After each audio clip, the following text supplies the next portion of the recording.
வணக்கம். Galaxy export zone உங்கள் கிருஷ்ணன். எக்ஸ்போர்ட்டில் நிறைய ப்ராடக்ட் சம்மந்தமான ஏற்றுமதி சம்மந்தமான அடிப்படையான தகவல்கள் எங்களுடைய கேலக்ஸி எக்ஸ்போர்ட் ஜோன் யூடியூப் சேனலில் இருக்குது. நிறையா பேர் அதை பார்த்துட்டு அதுக்கு தேவையான ஆலோசனைகளை எங்ககிட்ட கால் பண்ணி கேட்டு அதற்கான விஷயங்களை செய்கிறாங்க.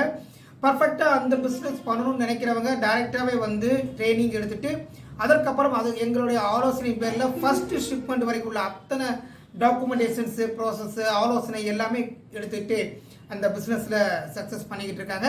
ஓகே, இன்றைக்கி நம்ம என்ன ப்ராடக்ட் பார்க்க போகிறோம் அப்படின்னா டீ எக்ஸ்போர்ட்டை பற்றி நம்ம பார்க்க போகிறோம். தேயிலை ஏற்றுமதியை பற்றி நம்ம இது ஒரு மிகப்பெரிய ஒரு செக்டார்னே சொல்லலாம். தேயிலை, காஃபி இதெல்லாம் ஒரு பெரிய செக்டார்.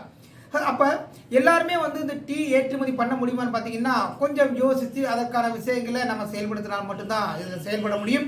ஆனால் அதற்கான விஷயங்களை தெரிஞ்சுட்டு செய்யும்போது இதற்கான ஏற்றுமதியும் உங்களுக்கு சாத்தியமாகும். ஓகே, ஸோ இந்த டீ எக்ஸ்போர்ட்டை பொறுத்தவரை இந்தியா பார்த்தீங்கன்னா 2வது இடத்துல இருக்குது டீ உற்பத்தியில். டீ உலக அளவில் டீ தேயிலை உற்பத்தியில் பல நாடுகளை கம்பேர் பண்ணும்போது இந்தியா 2வது இடத்துல இருக்குது. எக்ஸ்போர்ட்டில் இந்தியா 4வது இடத்துல இருக்குது. ஃபர்ஸ்ட் சைனா, 2வது கென்யா, அந்த மாதிரி நாடுகள் போட்டி நாடுகளாக நமக்கு இருக்கிறாங்க. ஸோ இந்தியா தேயிலை ஏற்றுமதியில் 4வது இடத்துல இருக்குது. நம்ம நாட்டோட தேயிலை வாங்குறதுக்கு பல நாடுகள் போட்டி போட்டு நமக்கான இறக்குமதியான ஆர்டர்களை கொடுத்துக்கிட்டே இருக்கிறாங்க. கிட்டத்தட்ட நம்ம தேயிலை ஒரு 50 நாடுகளுக்கு மேலே நம்ம அனுப்பிக்கிட்டு இருக்கோம். ரெகுலராக நம்ம அனுப்பிக்கிட்டு இருக்கோம். ஸோ நம்ம இந்த வரக்கூடிய செஷனில் நம்ம என்னென்ன பார்க்க போகிறோம் அப்படின்னா, என்ன வகையான டீ எக்ஸ்போர்ட் ஆகுது, எந்தெந்த நாடுகளுக்கு நம்ம அனுப்பணும், டீ அனுப்பணும், அதாவது தேயிலை அனுப்பணும் அப்படின்னா நாம் அதுக்கான என்னென்ன சர்டிஃபிகேட்ஸ் எடுக்கணும், என்னென்ன டாக்குமெண்டேஷன்ஸ் பண்ணணும், ஸோ எத்தனை வகையான ஒரு மதிப்பு கூட்டப்பட்ட டீ வகைகள் ஏற்றுமதி ஆகுது, எந்தெந்த நாடுகளுக்கு அனுப்புகிறோம். ஸோ இந்த விஷயங்கள் எல்லாமே இனி வரக்கூடிய செஷனில் நம்ம பார்க்க போகிறோம். ஓகே, டீ ஏற்றுமதியை பொறுத்தளவில் நம்ம இந்தியா 4வது இடத்துல இருக்குன்னு சொல்லிட்டோம். தமிழ்நாடு இந்தியாவை பொறுத்தளவில் ஒரு 16 மாநிலங்களில் இந்த டீ உற்பத்தி ஆனாலும் அதிகமாக உற்பத்தி ஆகக்கூடிய மாநிலங்கள் எது அப்படின்னு பார்த்தீங்கன்னா அஸ்ஸாம் தான். ஸோ இந்த அஸ்ஸாம், அடுத்து வெஸ்ட் பெங்கால், வட மாநிலங்களை பொறுத்தவரை அஸ்ஸாம், வெஸ்ட் பெங்கால் மிக முக்கிய இடத்துல இருக்குது. அஸ்ஸாம் தான் நம்பர் 1. அதாவது தேயிலை ஏற்றுமதியிலும் சரி, அதற்கான உற்பத்தியிலும் சரி அஸ்ஸாம் நம்பர் 1ல் இருக்குது. வட மாநிலங்களை பொறுத்தளவில் கர்நாடகா, கேரளா, தமிழ்நாடு, இந்த 3 மாநிலங்களில் அதிகமாக தேயிலை உற்பத்தி ஆகுது. தமிழ்நாடை பொறுத்தளவில் சேலம், கோவை, நீலகிரி, திருநெல்வேலி, கன்னியாகுமரி மாவட்டங்களில் இதோட உற்பத்தி அதிகமாக இருக்குது. தேனி மாவட்டத்திலையும் தேயிலை உற்பத்தி அதிகமாக இருக்குது. ஸோ இந்த மாவட்டத்தில் இருக்கிறவங்க தேயிலை ஏற்றுமதியில் நீங்கள் கவனம் செலுத்துறதாக இருந்தால் அதற்கான விஷயங்களில் ஈடுபடலாம். கேரளாவை பொறுத்தளவு நம்ம அண்டை மாநிலமான கேரளாவை பொறுத்தளவில் பார்த்தீங்கன்னா வயநாடு, இடுக்கி, பாலக்காடு, திருவேண்டரம், கண்ணனூர், எர்ணாகுளம், இந்த மாதிரி மாவட்டங்களில் அதிகமாக தேயிலை உற்பத்தி ஆகுது. ஸோ நம்ம அங்கேருந்து பர்ச்சேஸ் பண்ணுறதுக்கான வாய்ப்பையும் உருவாக்கி கொள்ளலாம். ஸோ நம்ம வட மாநிலங்களை பொறுத்தவரை நம்மளை சுற்றி இத்தனை மாவட்டங்களில் தேயிலை உற்பத்தி ஆகிக்கிட்டு இருக்கு. ஸோ தேயிலை நாம் ஏற்றுமதிக்கான விஷயங்களை இறங்கணும் அப்படின்னா சில முக்கியமான நடைமுறைகளை நாம் கடைபிடித்தே ஆக வேண்டும். தேயிலை ஏற்றுமதியை பொறுத்தளவில் நீங்கள் அது நம்ம தரமான தேயிலை நம்ம உற்பத்தி செய்கிற இடத்துலேருந்து தான் வாங்க வேண்டும். எந்த விதமான கலப்படமும் அதில் இருக்கக்கூடாது. தேயிலை கலப்படம் இருக்கக்கூடாது.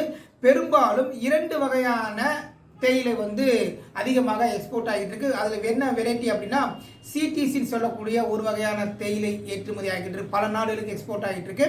அடுத்து ஆர்த்தோடாக்ஸின் வகையை சேர்ந்த தேயிலை இன்னும் பல நாடுகளுக்கு ஏற்றுமதி ஆகிட்டு இருக்கு. நீங்கள் எந்த வகையான தேயிலை அனுப்ப போறீங்க அப்படிங்கிறத முன்னக்கூடியே நம்ம டீ போர்டு அப்படின்னு சொல்லக்கூடிய எக்ஸ்போர்ட் ப்ரொமோஷன் கவுன்சில், ஏற்றுமதி வளர்ச்சி வாரியம், தேயிலை வாரியம்னே தனியாக வச்சிருக்கிறாங்க. ஸோ டீ போர்டில் நம்ம அதற்கான விஷயங்களை தெரிவித்து அதற்கான அனுமதி வாங்கிட்டு அவங்க அந்த தேயிலை எடுத்துகிட்டு போய் அதை லேப் சர்டிஃபிகேட் பண்ணிவிட்டு அவங்க அப்ரூவல் கொடுத்தா மட்டும்தான் நாம் எக்ஸ்போர்ட் பண்ண முடியும். ஸோ இவ்வளோ விஷயங்கள் நீங்கள் ஃபாலோ பண்ணணும். டீ ஏற்றுமதியை பொறுத்தவரையில் எந்தெந்த நாடுகளுக்கு நாம் கான்சன்ட்ரேட்டாக எக்ஸ்போர்ட்டுக்காக நம்ம முயற்சி எடுக்கலாம் அப்படின்னா, பெரும்பாலும் இப்போ நம்ம நாட்டிலிருந்து வாங்கக்கூடிய முக்கியமான நாடுகள் என்ன அப்படின்னா USA, UK, Germany, Italy, France, Netherlands, Japan, Australia, Singapore, Malaysia, Pakistan, Iran, இந்த மாதிரி பல UAE, இந்த மாதிரி பல நாடுகள் நம்ம நாட்டிலிருந்து இந்த தேயிலையை இறக்குமதி ரெகுலராக இறக்குமதி பண்ணிட்டு இருக்காங்க. அதற்கு காரணம் பல நாடுகளில் தேயிலை விளைவிச்சாலும் கூட நம்ம நாட்டில் இருக்கிற தேயிலையோட குவாலிட்டி வந்து மிக சிறந்த முறையில் இருக்குங்கிறதுனால நமக்கு வந்து ரெகுலர் ஆர்டர்ஸ் வந்து இந்த மாதிரி கண்ட்ரிலேருந்து ரெகுலராக வந்துக்கிட்டே இருக்குது. அதிகமாக வாங்கக்கூடிய நாடுனா ரஷ்யா, மிக அதிகமாக நம்ம நாட்டிலிருந்து இம்போர்ட் பண்ணக்கூடிய மிக முக்கியமான நாடு ரஷ்யா, அப்புறம் யூஎஸ்ஏ, யூகே. ஸோ இந்த மாதிரி நாடுகள் வந்து நம்ம கவனம் செலுத்தலாம். ஸோ டீ எக்ஸ்போர்ட் பண்ணணும் அப்படின்னா நீங்கள் முக்கியமாக செய்ய வேண்டியது ஜிஎஸ்டி எடுத்துருக்கணும், இம்போர்ட் எக்ஸ்போர்ட் லைசன்ஸ் எடுத்துருக்கணும். மூன்றாவது டீ போர்டில் மெம்பர்ஷிப் பண்ணியிருக்கணும். அதுக்கப்புறம் வந்து அந்த ப்ராடக்டை எந்த மாதிரி நம்ம அனுப்புகிறோம் அப்படிங்கிறத பார்த்துட்டு FSSAI சர்டிஃபிகேட், உணவு தரச்சான்றிதழ் சர்டிஃபிகேட் கட்டாயமாக எடுக்கணும். பேக்கேஜிங், லேபிளிங் எல்லாமே FSSAIயோட தரச்சான்றிதழ் படி தான், நாம் தர நிர்ணயப்படி தான் நம்ம வந்து பேக்கிங் லேபிளிங் பண்ண வேண்டியிருக்கும். கட்டாயமாக தேயிலையை வந்து PQ சொல்லக்கூடிய பைட்டோ சானிட்டரி பிளான் குவாரண்டைன் அல்லது பைட்டோ சானிட்டரி சர்டிஃபிகேட் எடுத்திருக்கணும். நம்ம அனுப்பும்போது அந்த விஷயங்கள்லாம் பண்ணணும். மிக முக்கியமாக நீங்கள் செய்ய வேண்டியது என்னென்னா, அந்த பொருளை வந்து பேக்கிங் வந்து கவனமாக செய்கிறதுக்கு முன்னாடி தேயிலையை வந்து தரமான முறையில் ஷார்ட்டிங், அதாவது தரம் பிரித்து தான் நம்ம அதை அனுப்பணும். எந்த விதமான கலப்படமும் இருக்கக்கூடாது.